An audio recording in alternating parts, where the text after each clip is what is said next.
She's alive. Alive! So I had to look at the British dictionary today.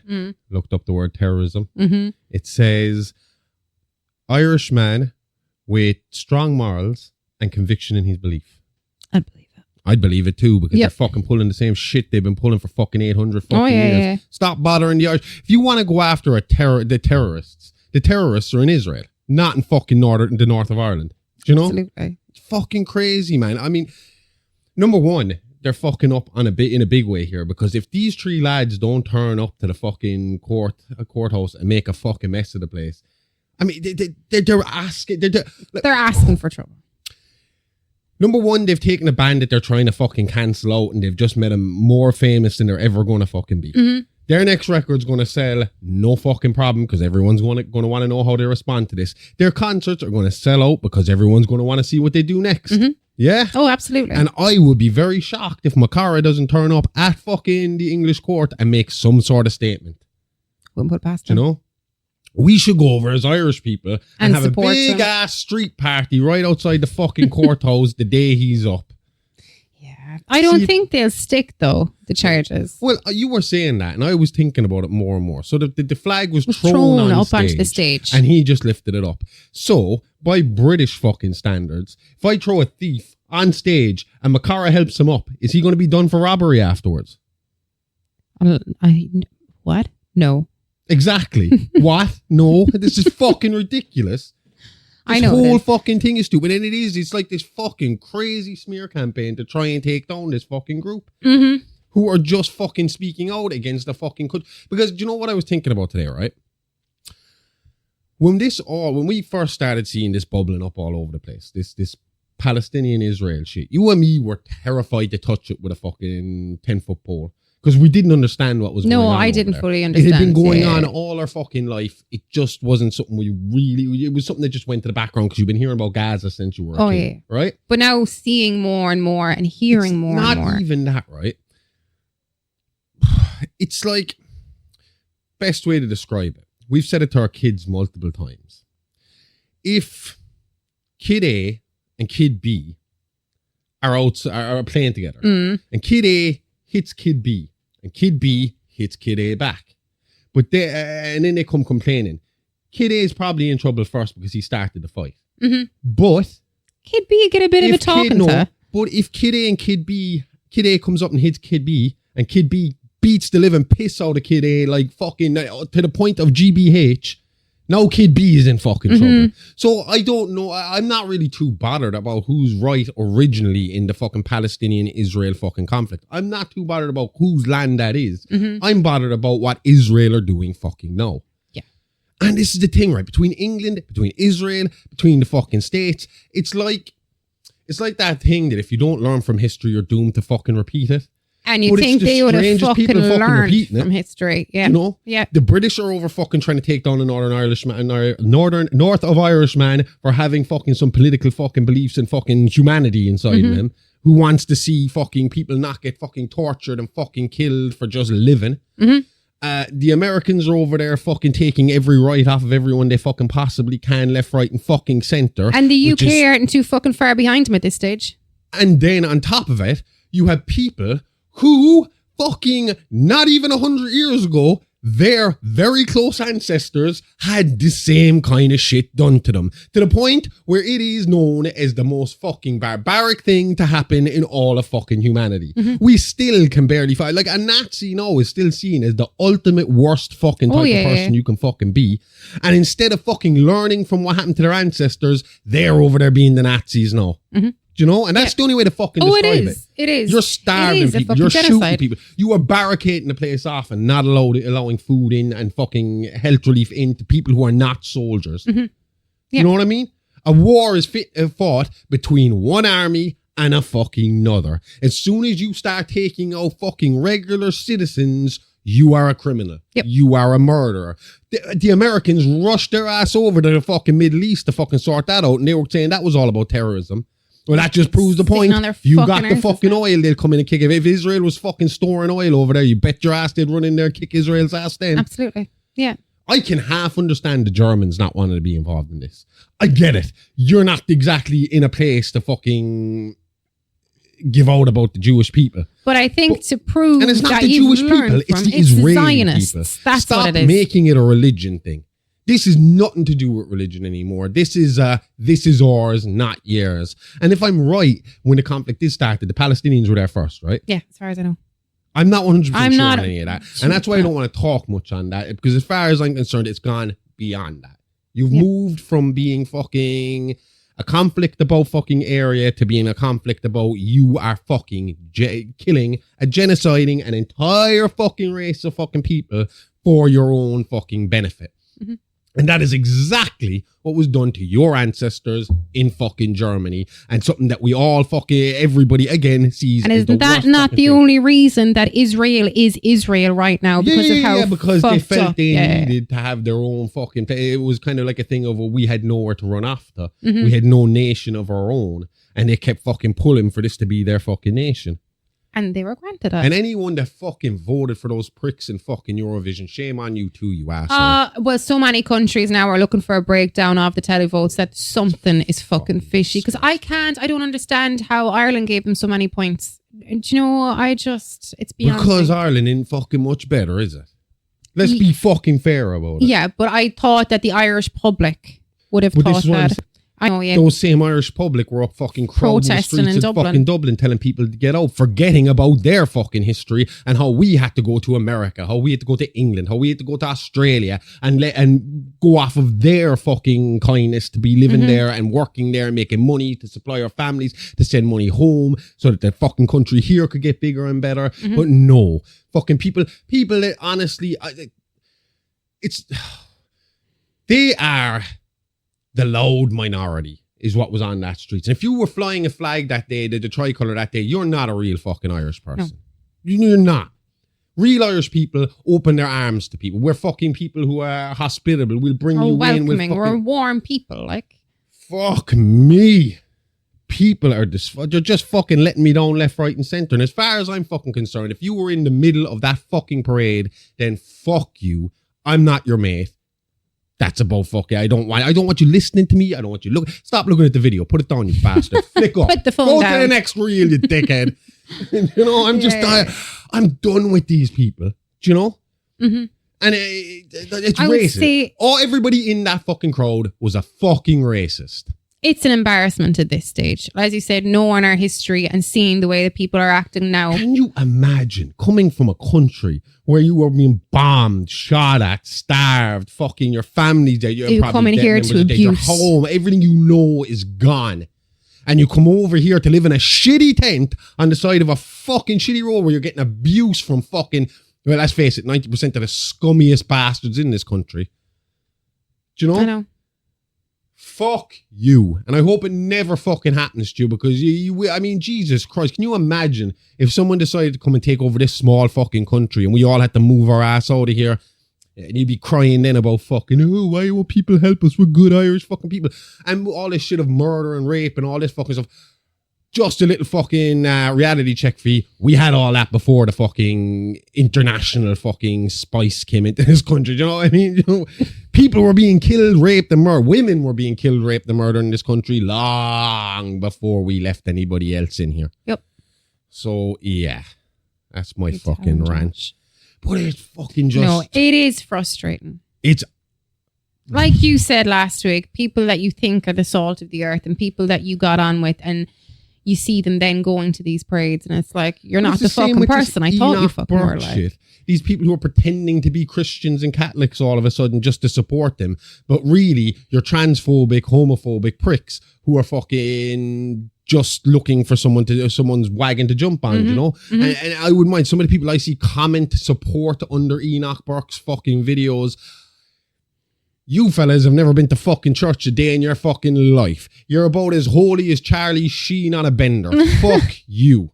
Oh, yeah, Charlie Sheen's holier on a bender. Fucking hell, man. People need to cop the fuck on, get a dose of reality, and just be kind. That's all you gotta be. Be kind to people, they'll be kind back to you. It's called karma. It's very, very fucking simple. You keep doing bad shit will keep happening to you. And I hope it fucking happens to you for all the shit you're fucking causing. But you do good stuff, good shit comes to you.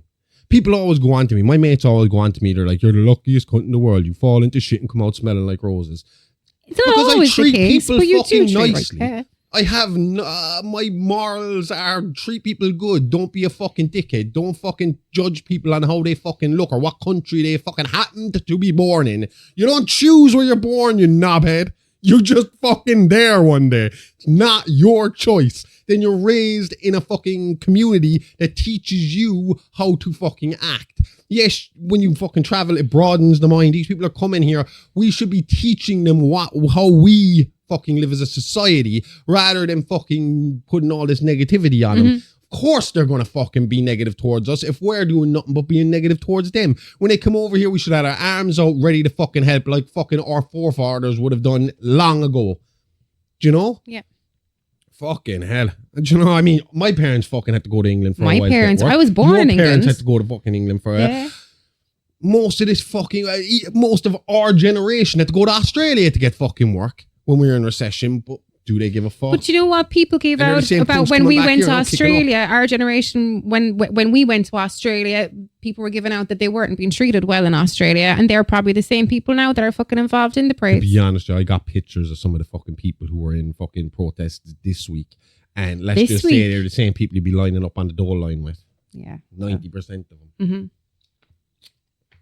Ireland's full. Going back to Macara from fucking kneecap. We're not even back up. Yeah, exactly. We're still not even back to our regular population after the famine. So don't be going on to me that the place is fucking full of fucking dickheads at the fucking moment. But fuck it. Yep. See, Americans, I don't just rip on ye. I rip on us too. On to something a little more humorous. And it did end in a positive way, but it sounds bad. But it made me laugh, so I had to read into it. It's not that one, Amy. That's terrible. Okay. That's awful. I don't even... It's like, really? No. Man planned to kill romantic rival and feed body to pigs in plot involving bourbon and a nun's van. I'm assuming he's under arrest, like he's been detained. Oh, yeah. Okay. The farmer was an FBI agent. A defendant allegedly offered a nun $250 to borrow a van, while $1,000 and a good bottle of bourbon seemed a fair offer for a farmer to allow him to use his land and pigs to make the body disappear. Someone had been watching Hannibal. A man from... Is that Colony? A man from New York has pled guilty to using an interstate commerce facility in an elaborate murder-for-hire plot against a man who lives in the Albany area, a man who is the father of his then partner's child. So, no, the guy that he wanted to have killed isn't much better. He's a dirty child molesting fucker. He was in prison for molestation. So did he want to kill him because he was a child molester or because he was... That's the thing, right? Okay. The further you read into this, it seems like the woman he was going out with was probably egging him on to do it. Mm. But it seems from the wording in this this article, it would seem like this guy was probably a bit of a gangster to begin with. Okay. I'll tell you now. Hang on. We'll read the rest of it. So, Jill Sutherland, 57, allegedly developed... Oh, that's terribly written. Well, I got it from fucking TMZ. What do you expect? Yeah. His plan from November 24 to January 2025, according to a press release from the U.S. Attorney's Office, using his cell phone, which enabled authorities to easily track his communications. Sutherland admitted in his plea agreement to arrange to forgive a debt owed him by an individual if that person would kill the intended victim. So he had actually hired somebody else to do the killing. Not himself. Okay. Someone that owed him money. Okay. Which to me says straight away, drug dealer. He also arranged to pay a hog farmer so that he could take the body to a farm in Pennsylvania and have it disposed of by the hogs. What he didn't know was the hog farmer was actually an undercover FBI agent. So I know that undercover agents. Why is my page moving? Undercover agents pose as hitmen, right? But when did undercover agents start posing as hog farmers? The government had been tipped off to the plan by a confidential informant. So he was like, right, I'm a hog farmer. You could... Yeah. Okay. confused. The criminal complaint included transcripts of Sutherland's conversations with the FBI agent's informant. In them, he detailed how he planned to pick up the intended victim from state prison and offer him a job. Once the offer was accepted, Sutherland said he would then kill him and drive his body to the farm in Pennsylvania. The van he intended to use to carry out this plot was allegedly going to be provided by a nun named Sister One. Was she an undercover agent as well? It doesn't. No. Oh. The hog farmer was reportedly offered $1,000 and a good bottle of bourbon for the use of the farm and the hogs. Sutherland's then partner reportedly wanted her child's father fucking strapped to a chair so she could hit him with a baseball bat. That was a quote. That's why I did the voice. Did he molest his own children, though? I could understand the mother's point of view if... She was not included in the plot because the guy that is in trouble for this, Jill, said she would fold like an accordion. See, that's another gangster kind of fucking thing to say, That'd piss me off. I'd be like, fuck you. Fold like an accordion. I don't know. He didn't have much faith in her. Well, yeah, I suppose under the pressure of FBI for a police fucking investigation. Yeah. I mean, to be honest, I won't lie to you. I think I'd have trouble if they were white. If I did something to that degree, I always thought it.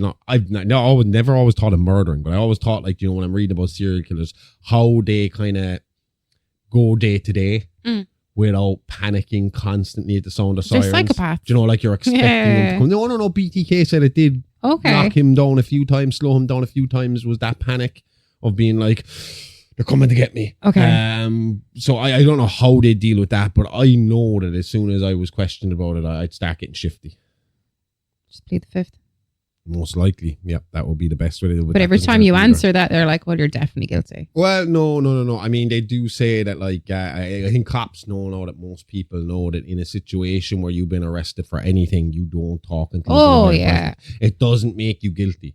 It just means you're smart and you're not going to get accidentally tied up in this thing or framed for this thing by the police. Because you know yourself, police, as much as I don't like them, they're only human, right? And they can go the wrong direction too. And it could, so you just never talk unless there's a fucking lawyer present. Plain and simple. Even though I've never taken my own advice. I've talked to cops before about stuff and I just talk. but I know I haven't done anything, so I don't really give a fuck. It's never been anything big. It's always tied as traffic offences usually. It was further stated that the informant was a convicted murderer on lifetime parole who had an admitted drug problem. This is actually in court. This was made out like, it looks like he was just kind of, it was good intentions for why he would wanted to kill him, but he still killed him. Yeah. He now faced only 10 years in jail and a $250,000 fine. So he did kill him? No. Oh, yeah. That's why he's only getting 10 years. He didn't actually kill him. Okay. Forgot that. His intended victim was not harmed. Okay.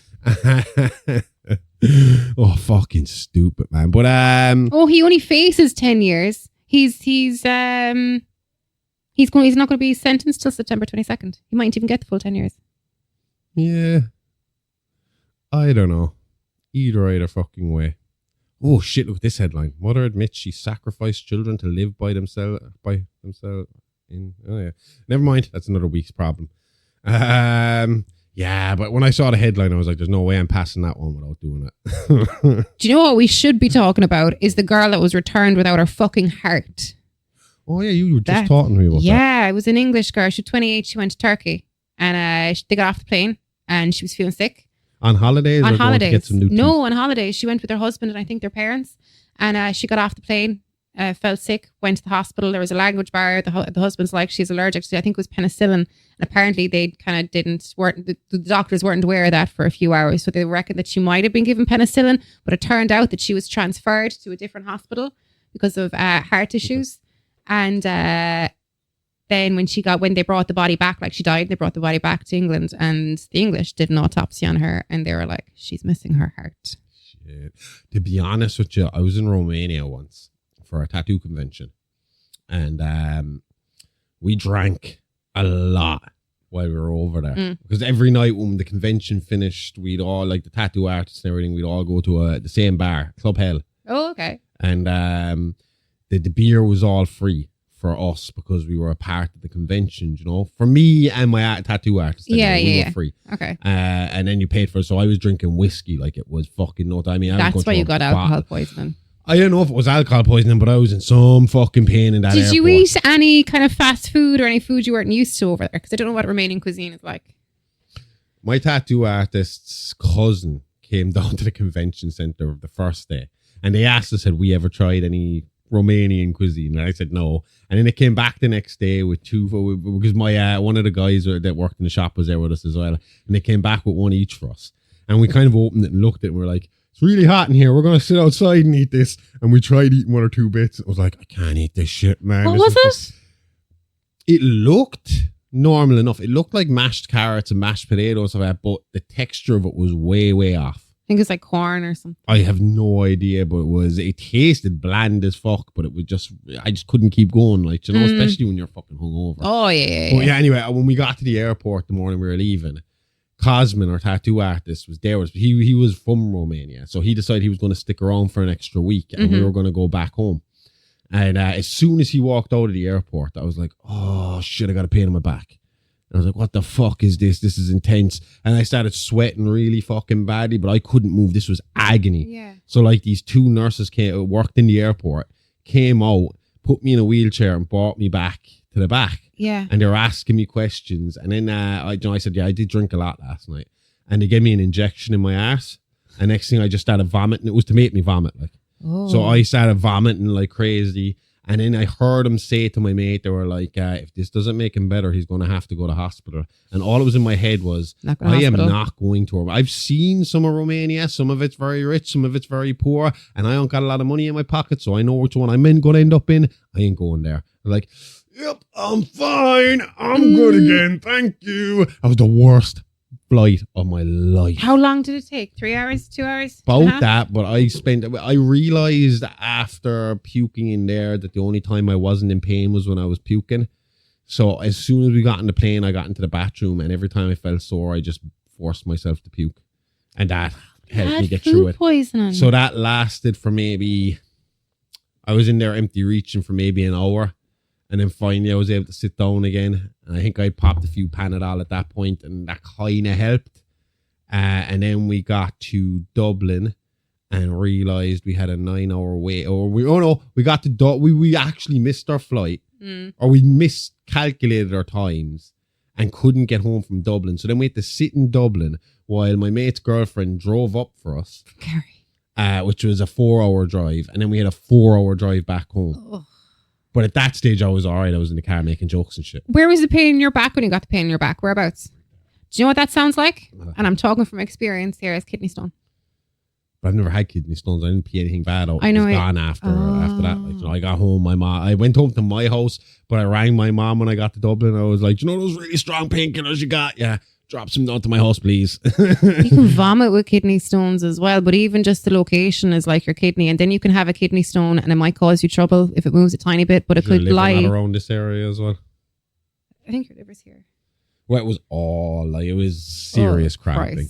But yeah. So I whatever. But if they can't speak English or aren't like a really fucking evolved, you know, like a developed country, a really well developed country, I'm probably going to avoid going to their hospitals at all costs. Well, yeah, considering the documentary that RT put out about the Romanian orphanages that time, I'd be a bit.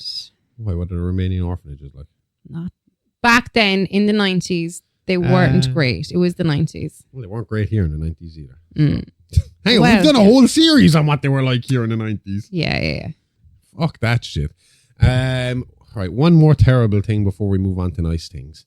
Mexican beauty influencer shot dead during TikTok live stream. Oh, this is horrific. Yeah. And she was pretty popular as well by the sound of things. Valeria Marquez. She was on TikTok talking to her. Apparently it was in her beauty salon. And she was talking to her TikTok followers. And so there was a knock on the door. She goes out, she comes back with a package, takes a teddy bear out of the package, and she's kind of gushing about the teddy bear. And the next thing is bang, bang, bang, and she's slumped down in her chair, and there's blood pouring out, and everybody's watching this. This is just from the article. I haven't seen the video. And then apparently the guy, it stays on her for a minute or so, and then the guy who shot her picked up the phone, and it caught just a kind of glimpse of the side of his face. Yeah. And then he turns it off, goes to black. But apparently they've been having this problem in Mexico with femicide. Strictly killing women for being women. Why? I don't know. I would assume she would be a target for kind of incel-y kind of Mexicans. I would assume it's kind of an incel fucking thing as well. Well, before that, it was a female mayoral candidate. Is that how you pronounce it? Yeah, her and 2 others, wasn't it? She was live streaming as well. Yeah, along with 3 others.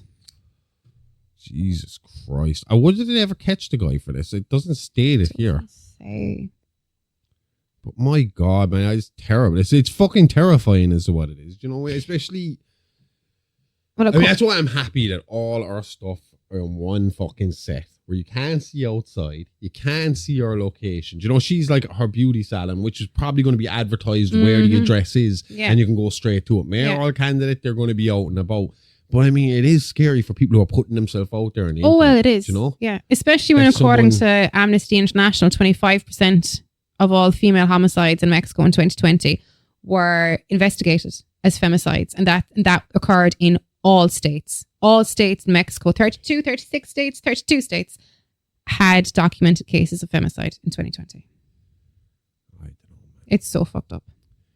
Maybe sex robots are the way to go. You know, for these incels and stuff like that. At least they had somebody. Do you know, like companion. Oh, yeah. No. At least if they had it's a robot. At least if they had someone, she felt like she had feelings. But that's because she got fucked up, wasn't it? I mean, like, I'm just saying, if you had an actual robot that you could give to these really lonely, pathetic people, it might make them less likely to murder. But that's like saying, like saying though, oh, here's a small kid-sized robot, give it to the which is completely fucking wrong. Do you know what I mean? You shouldn't. I mean, like. But if you were going to choose between the paedophile playing with a robot or playing with an actual human child, which one would you pick? Castration. Yeah, that's a better one. Actually, yeah, we could do that to the femicide people too. Is it Thailand that's there? This is making you kill women. We got a way to fix that. Put your balls in the guillotine. Bring back the guillotine. It's there. It's either Thailand or Pakistan, as far as I know, that there's chemical castration if you are charged with paedophilia and child molestation, and I think that's fucking right. Like, but all these places that have the death penalty, why don't they have this castration fucking penalty for people like this?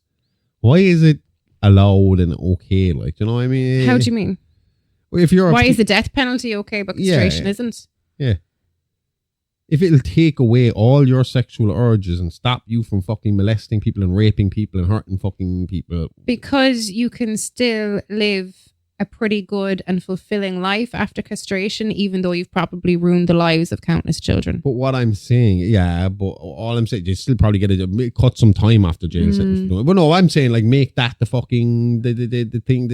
You get your jail time as long along with castration. No, just a deterrent. I mean, again, I said it to you, it was like, if fucking a death sentence isn't a deterrent from murdering, you know what is? So if castration isn't a deterrent for fucking going out there raping women or fucking molesting young children, then what the fuck is? Like, you know, at least you can be guaranteed they're not going to reoffend. Yeah, but I don't think it's a harsh enough penalty for them. Like, are they going to miss something that they don't want? Well, yeah, you'd still miss the fact. Would you not feel inside you that you'd miss that companionship, not being able to want that companionship or need that companionship anymore? You're still going to want to love and stuff, aren't you? You're still going to feel that, like, you know? Yeah, but the sexual urge, you know, that kind of way, like, it's fine, we'll beat them up a little bit too. I'm saying throw them in fucking jail along with castration, like. Lashes and off with your nuts. Yeah. See, I'm going fucking old school with this shit. Perfect. You've been letting me watch too many of these period dramas. Off with their nuts. Oh, God. Someone else that needs to get their nuts lobbed off. It's time for some Diddy Watch.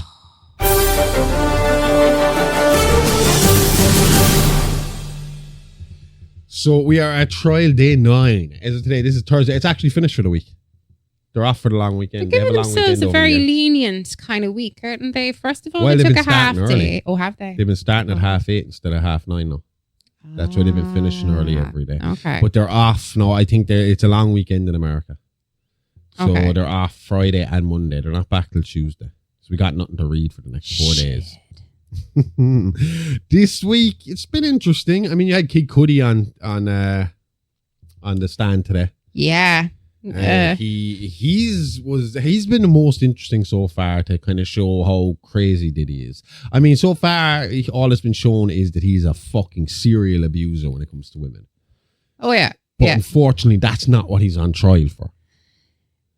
The scenes that you were saying that Kid Cudi was describing as in Diddy standing there with his hands behind his back looking out, that's to me is like something from, is it Kick-Ass where he goes into that's what he was saying. He was like a Marvel super villain. So what happened was Cudi and Cassie started dating. They worked together in 2008. But they were put together by Diddy to work together because and then they started dating career. in 2011 for a year, I think it was. Okay. And in that year, Cassie told him she had completely split from Diddy, but they still had to keep it quiet. Okay. And then one day Diddy found out and she starts ringing him, fucking telling him, oh, Diddy's after finding out, you got to come and get me. I'm not safe here. Yeah. So he goes to get her and brings her to a hotel where she can stay. Okay. And she's telling him it's not safe at his house either. In the meantime, Diddy and his security broke into his house, locked his dog into another room. And I don't think they did much damage that time. They just broke in.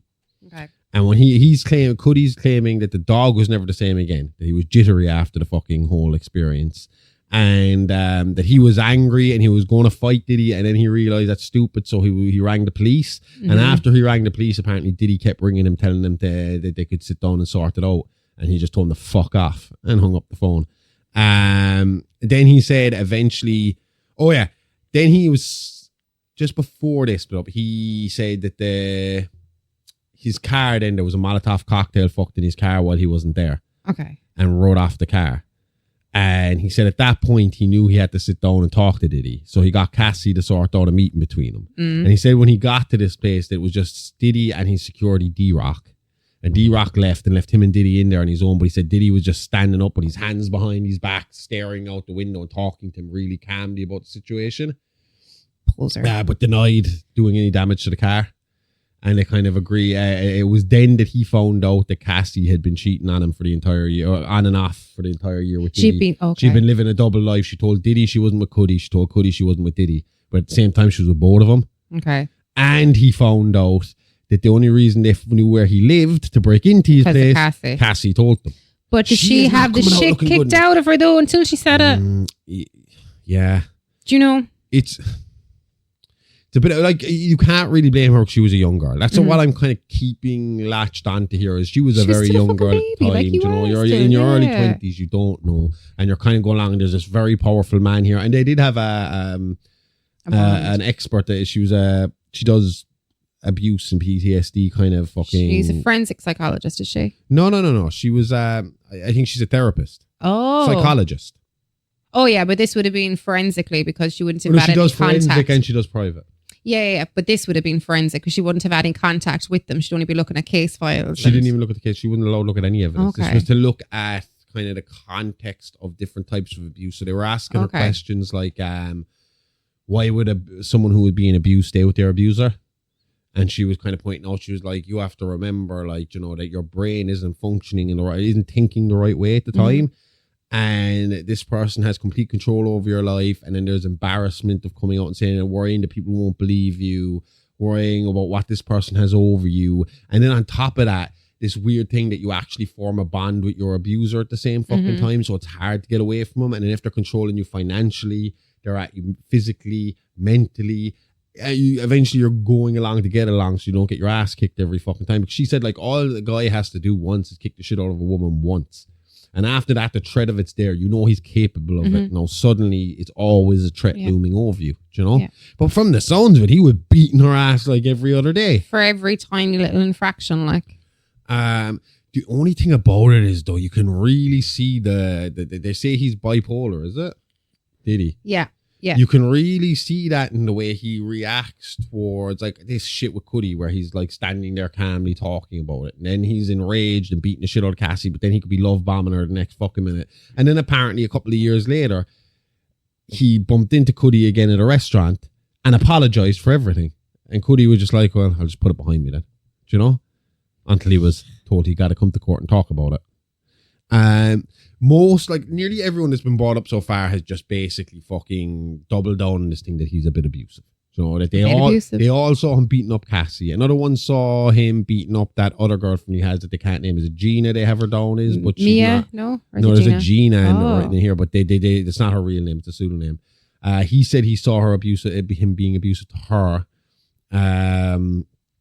But he said, like, you know, it's just something you had to compartmentalize and get over, like. But really, do you really have to compartmentalize and get over it? But he was going on about a plane ride that they had once. And he said he was at the front and he heard a glass smash and he looked back and he said Cassie was on the ground with her legs up, trying to kind of put distance on her and Diddy, and that Diddy was beating the shit out of her, and she and all the security guards were just sitting there staring right ahead. And none of them are real fucking men. Sorry. She was screaming, are you seriously not all seeing this? Are you not seeing this? And is anybody fucking going to pay attention to this? And he was just hammering the shit out of her. And then he calmly went to the front of the plane to sit with the captain and told her to sit the fuck down at the back and stay quiet, and then was just calm as fuck.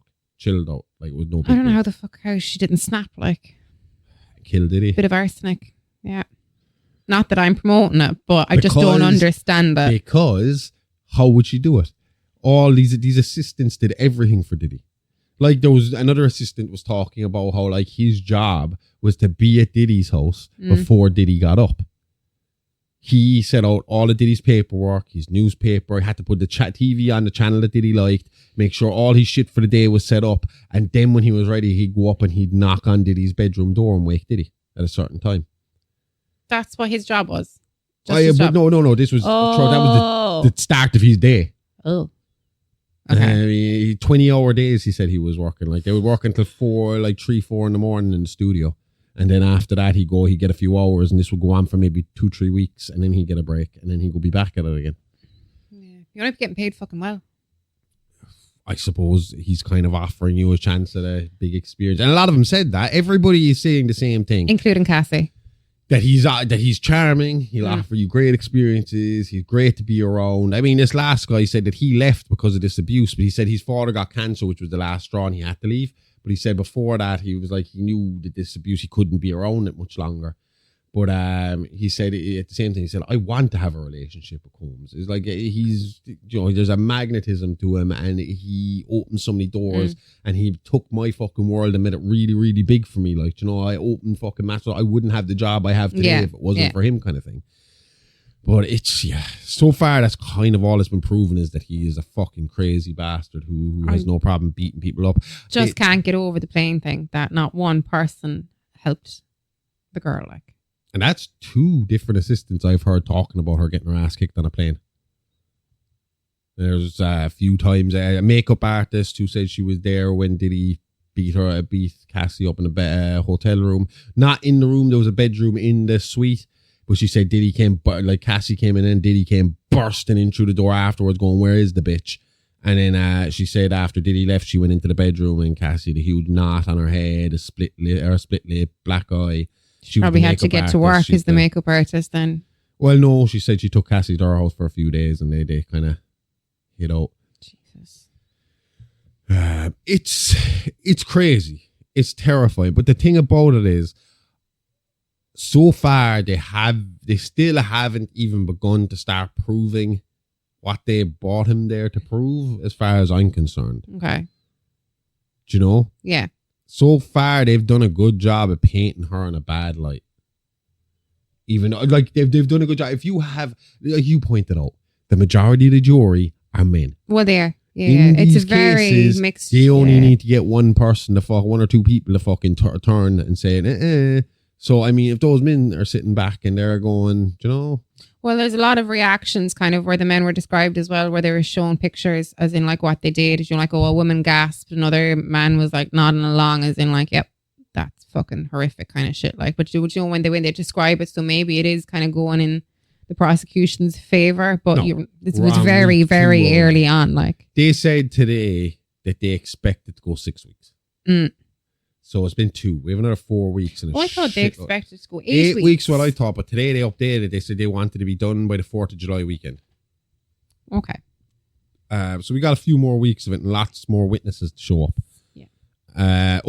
They were talking to a hotel manager today that Diddy would stay in. Yeah. And he was describing the states of the rooms after he left. Because apparently, like, the assistants were talking about how it was their job as well to go in and clear the fucking room out as soon as he was gone, because hotels were notorious for taking pictures and selling them on. You know, look at what this fucking artist did. Yeah. But they obviously didn't do a great job at it, because all every time Diddy stayed there would be like he had an account at the place, and in the account there'd be like little notes, and made notes saying, okay, from now on, whenever this guy stays, we gotta put the fucking room as out of order until we have it deep cleaned, because it is constantly covered in wax and candle wax and baby oil. It is noted like that it is fucking that there is baby oil everywhere in the room. I wonder would he have been charged for the cleaning fees? Oh, I'm sure he would have been, but I don't think he doesn't give a fuck. Nah, you know? Millions, yeah. And he's throwing fucking 100 grand at a security guard to keep his mouth shut. He's throwing 30 grand at Cassie's best friend to fucking keep her mouth shut. It's nothing to this guy. That's the thing. Like that. If this was 20 years ago, this guy was never going to get in trouble. This was 10 years ago, this guy probably wouldn't have gotten in trouble. You know? Yeah. He's just still stuck in. He came up in the 90s and he's still stuck in this kind of idea of I'm a celebrity, I'm untouchable. Yeah. And even more so because they were all talking about how Bad Boy Records is Diddy's fucking empire and Diddy's domain, and what he says goes, and they're almost like all I can picture is him in fucking Kill Him to the Greek. Yeah. Yeah. Yeah. A movie that I keep pointing out can never be shown again because there's 2 sex offenders in it now. Good movie though. It is a good movie. Look, we'll keep following it, see what happens.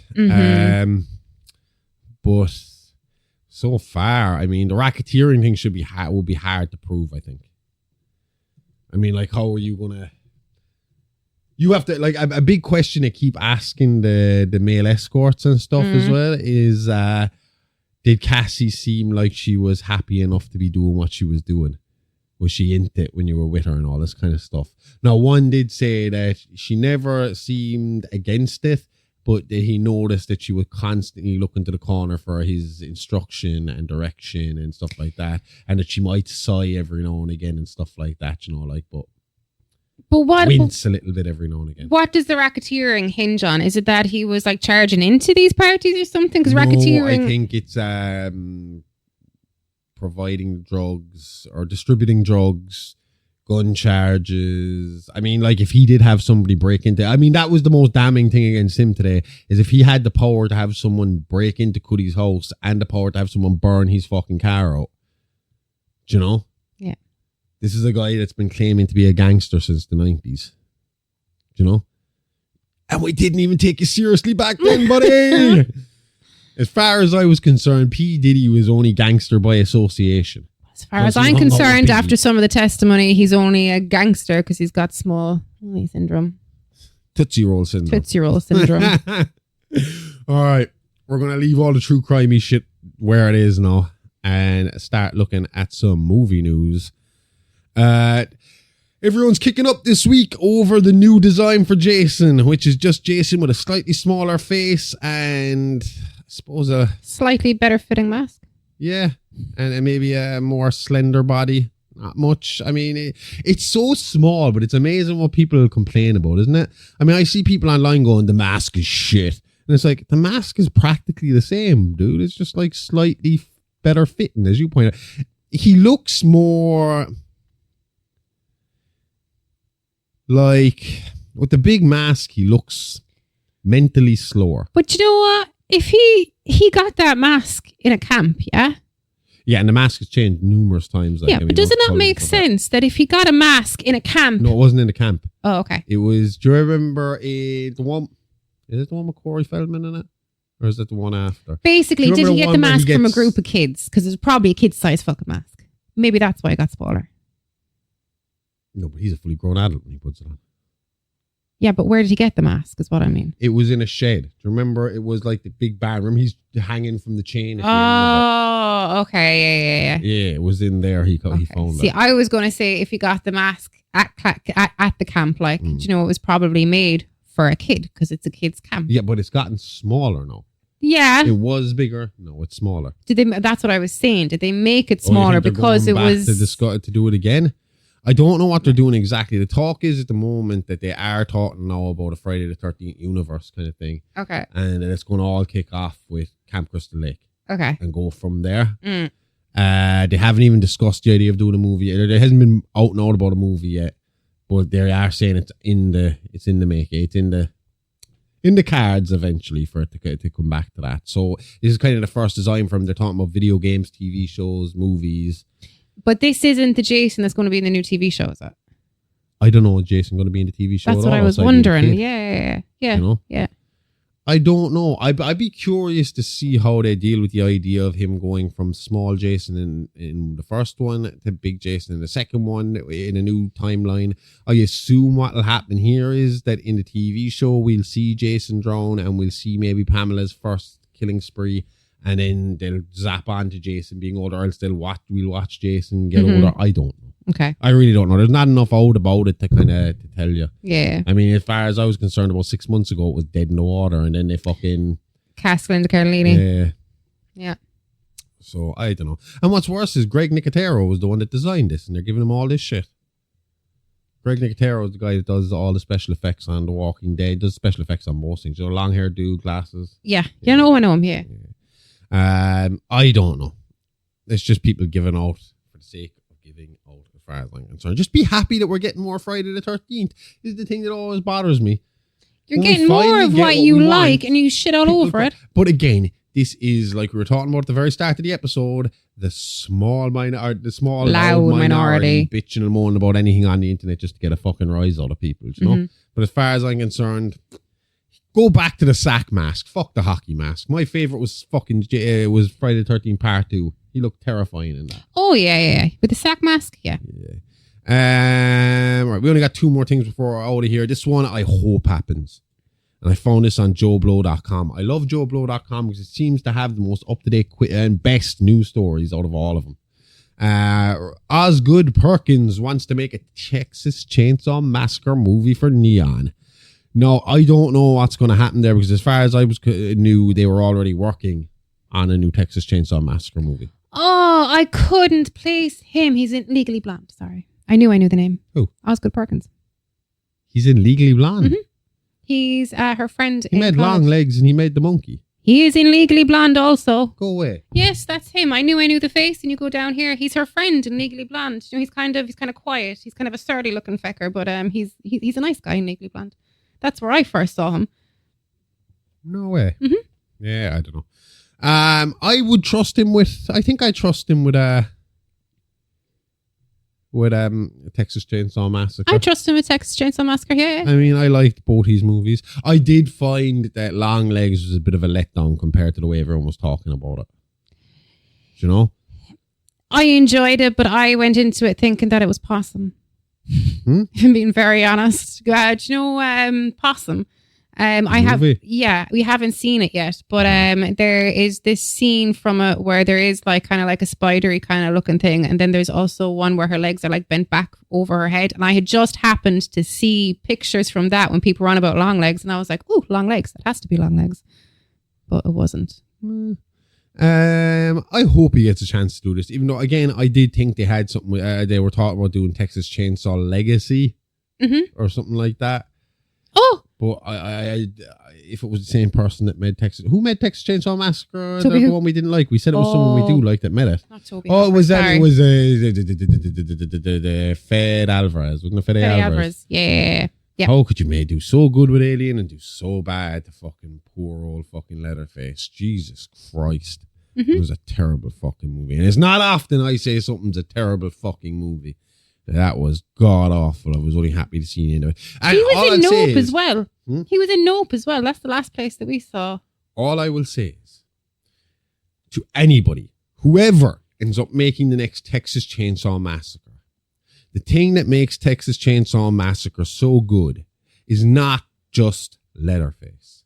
No. It's the whole family. We need members of the family involved. Not just Leatherface. I mean, as they went on, they changed members. Obviously, you have a different group of family members each time because they get killed off or hurt or whatever. But actually, yeah. So, I mean, But I mean, you start off in the first Texas Chainsaw Massacre, and Leatherface is kind of terrifying. And by the time you get to the more recent ones, I actually kind of feel fucking sorry for Leatherface at times. Yeah. Do you know, as in, I think they should go back to keeping him fucking... I stopped liking him after 4, and people would think that's crazy that I love 3 and 4, but I love 3 and 4. Oh, Renee Zellweger and fucking Matthew McConaughey. Oh, that was a good one. Yeah. I love Matthew McConaughey in that movie. And I stick by it. The fact that prick still managed to get all right in there was like, yeah, man, good job, McConaughey. But I loved those 4 movies. Everybody loves the Jessica Biel one. I'm not crazy, but I think it's okay. But again, I just felt like the family weren't threatening enough. Mm-hmm. They weren't as big of a fucking deal in it. Do you know what I mean? I mean, the Texas Chainsaw Massacre, before you're ever worried about fucking Leatherface, the hitchhiker and the cook have you fucking on edge. Mm-hmm. Do you know? Mm-hmm. Leatherface comes out of nowhere. I love to have seen it though, like when it came out originally, because he'd come out of nowhere. Imagine not knowing what you're in for, and you're convinced you've just seen the 2 bad guys in the hitchhiker and the cook, and then all of a sudden he comes barreling out, grabs the guy, and just pulls him in and slams the door closed. And you're like, "What the fuck did I just see?" That's what I mean. He was scary, but then like when they get on, like I said, you just fucking. I felt sorry for him at times, especially. What about the second one? Well, we're still kind of back away, but the second one I think is my favorite. I loved the second one. I love the second. I love the second one. He shows mercy to Stretch like in 2 different occasions. He's mad about her, like, and you can start seeing a bit of personality in Leatherface. And like you said, when you get into the older one or the newer ones, there is more sympathy put on him that the family kind of pushed him into this kind of position. And if he wasn't a part of the Sawyer family, maybe he would have done all right, you know? Yeah. Like the cross-dressing and stuff in the newest one, the most recent one with the influencers, and not so much that it was cross-dressed, but yeah, he was. But like, there was just something about those scenes that my heart kind of broke for him as well. But then that movie was completely I didn't like it. I mean, like Mo Dunford's character, was there any fucking point? I know, but like what? But that's why he was put there. That was solely why he was put there. I guarantee you the reason he was there was you thought he was a Sawyer, and then he turned out to save the day, help save the day. Fucking terrible. Did he turn out to help save the day? I'm pretty sure he got bumped off pretty. That's what I'm saying. There was no point to his character because he got bumped off pretty fucking soon into to make you think he was a Sawyer and then turn it on you. Well, good job. It didn't work. I wish he was a Sawyer. It would have been good. He did. Perfect. He did. When you look at Viggo Mortensen doing it, when you look at Matthew McConaughey doing it, he had that kind of fucking. He really reminded me of Viggo Mortensen's character in the third one. Mm-hmm. You know, the new hitchhiker. Yeah. But I love that third one too. It's so fucking good. Oh, I think my favorite is. I'm just stuck in the second one. I love the second one. I think Leatherface's daughter. Oh well, yeah. What was she again? Babby? Was she Babby fucking or Baby? Baby or Bambi? Baby? No, Baby is South Park. I'm eventually going to redo those episodes, clean them up a little bit, and do it. Same storyline because I love my whole idea of that. This is because they brought in the conspiracy at the end of the fourth one, and I was like, okay, I can work with this. Yeah, I don't know. I'm always looking forward to new Texas Chainsaw. Oh, yeah. Always. But I would prefer... Of the new ones, I would say one of my favorite ones is the one with... what's her name? With the big boobs. There's Manny. Oh, Alexandria Daddario. That's it. I like that one. And I think it's a silly movie, but again, I don't know. Fun. That's it. It was just fun. Yeah. You know, it didn't take itself too seriously. Pretty sure... Was it that one or was it the other fucking prequel that, or did he do both of them?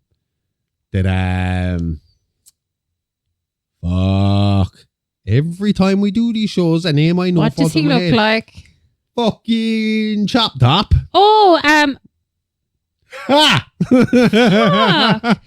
Bill Moseley. Bill Moseley. God damn. Sorry, Moseley. We love you. I can't believe that name popped down in my head. But he plays the cook.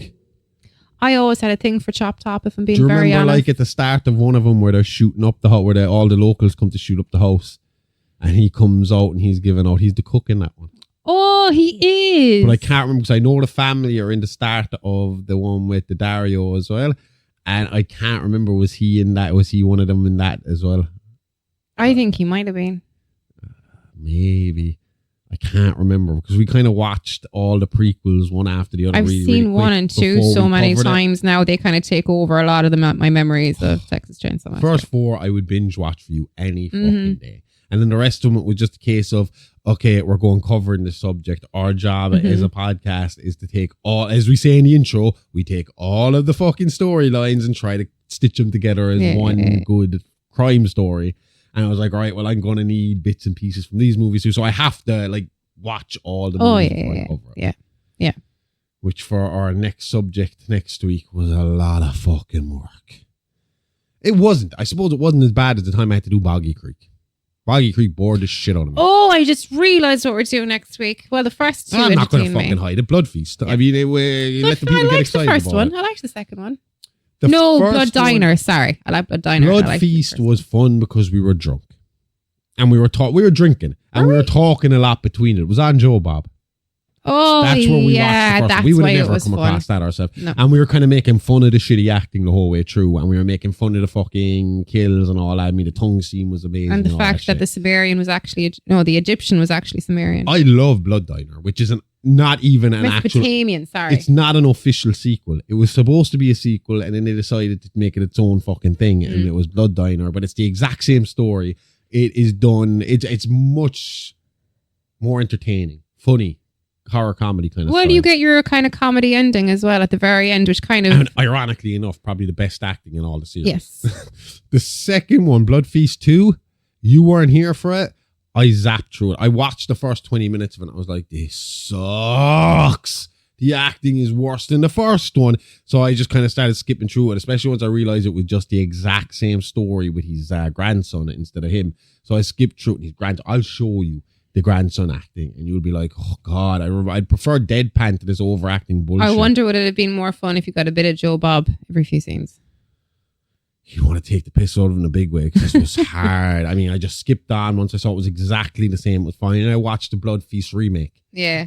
Which is perfect because it's enough different from the original Blood Feast that I am going to, when we do it this week, I can cover both them in one. It's going to be, I'm using the remake as his origin story. Okay. And then we're going to develop into what happens when he comes to America. Cool. So there's a bit of behind the scenes for you, huh? One last thing before we get out of here, because I thought this was only going to go for half an hour and we've been talking for like an hour. Again. But at least it gave me time to calm down after the start. Oh, you were sweating, Josh, after the start. Let's not get back to that, okay? Sorry, it's not a laughing matter, but when you get worked up, I can tell that you need to rein it back because you can just see the beads of sweat start to form in your forehead. It's like, shit. He's going to have a heart attack. Oh, no. Oh, no. Fuck you. Blood pressure pills. I've been wondering about this, so I looked it up during the week and I actually found something about it. It was because I knew Thanksgiving 2 was supposed to be coming out this year. Yeah, is it still coming out this year? No. This is the thing. I kept hearing about Eli Rocket and all these new fucking jobs to do, and I was like, hold on, buddy. Stop keeping him busy. How can you be doing that and still give me Thanksgiving 2 this year? It won't be this year. They're hoping to film it this year. Okay. So make it probably next year. He's making a remake of The Ice Cream Man. Okay. Which might be where I fucking saw that shit with fucking... Remember I was talking about this a few weeks ago? About the people eating your man with the spoon on his head. Eating... I don't know. I've never seen The Ice Cream Man. I'm going to watch it this weekend, maybe. Is this what I think it is? He is making a remake of Knock Knock, a German remake of Knock Knock. So he's making a foreign film. Oh, do you know who's in it? Yeah. Ron Howard's brother. Yeah. Clint Howard. Okay. That's how I know him. But, do you remember I was saying a few weeks ago that I had pictures of fucking Negan in my head? I thought I saw him in an ice cream fucking smock. I wonder, he's hardly attached to this. Let me have a look because that would make sense. We'd search We're the definitely internet. Going watching the Clint Howard version. Search high and low for. I was just convinced I'd seen him in a horror fucking. I don't know. What's his name again? Negan's name? Oh, Jeffrey D. Morgan. That's it. We are terrible today. Jesus. Fuck me. And I haven't even remember Clint fucking Howard's fucking name. I can't remember. I had to scroll down. I was about to say the dude from Terrifier 3 and Austin Powers and shit like that. No, the only thing I can find about him is that he owns the sweet shop with Paul Rudd. I swear to God, if Jeffrey Dean Morgan ends up as the main character in this, we just got ourselves a Final Destination thing going on here. I had a prima fucking mission. I'd hope that it was more kind of like future seeing rather than Final Destination future seeing. Well, all I did was picture who was going to be in a movie in a fucking video that I'd never heard of. That means you're going to die by an ice cream cone. Bottom of it. Death by ice cream. Oh, ice cream van. I'd always hoped for a heart attack during sex, but whatever. All right, Charlie.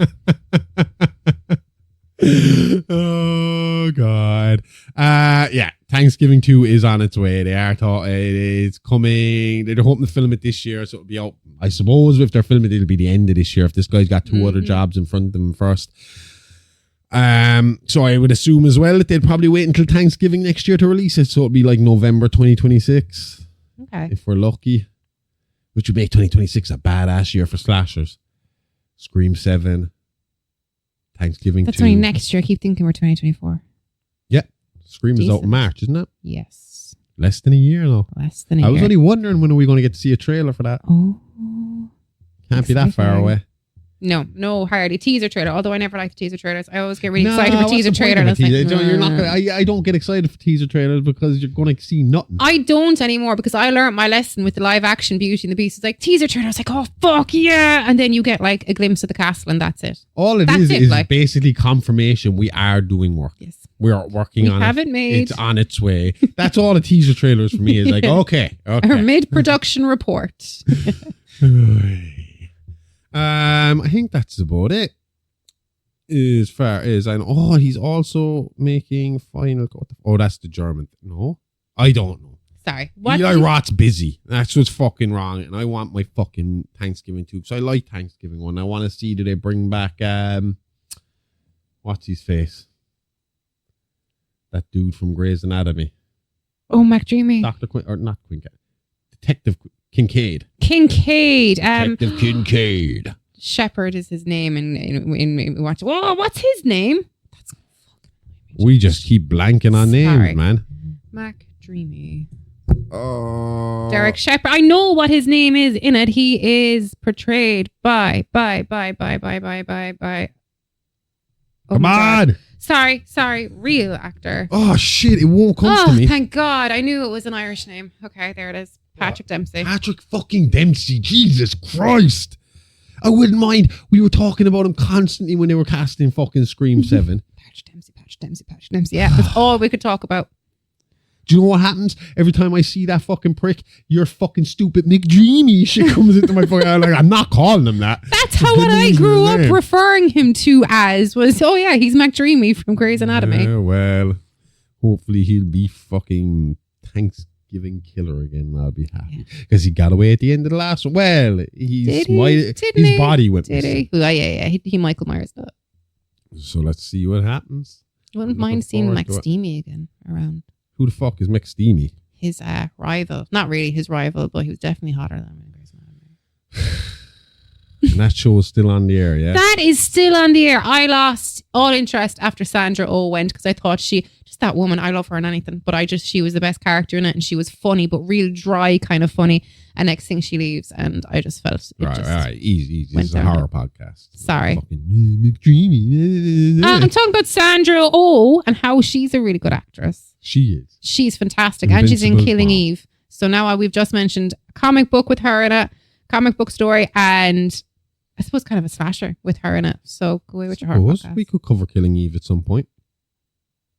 Definitely. It'd be a long one. Yeah. We could do that. Especially the manners of death in it. That'd be one you'd probably have to write though, because I watched it with you, but I watched it with you. I've seen it twice so far and kind of contemplating a third run through because it's just so good. I fucking love it. All right. That's us done. Get the fuck out of here and enjoy your weekend. Enjoy your weekend and try to be nice. That's all I'm asking for. Just be good. You're bold children. Just behave yourself for fucking once. Be welcoming. Yeah. Open your arms. Tell people to come on in. And we'll all have one big international fun fucking party right outside of a fucking British courtroom. Fuck you, Brits!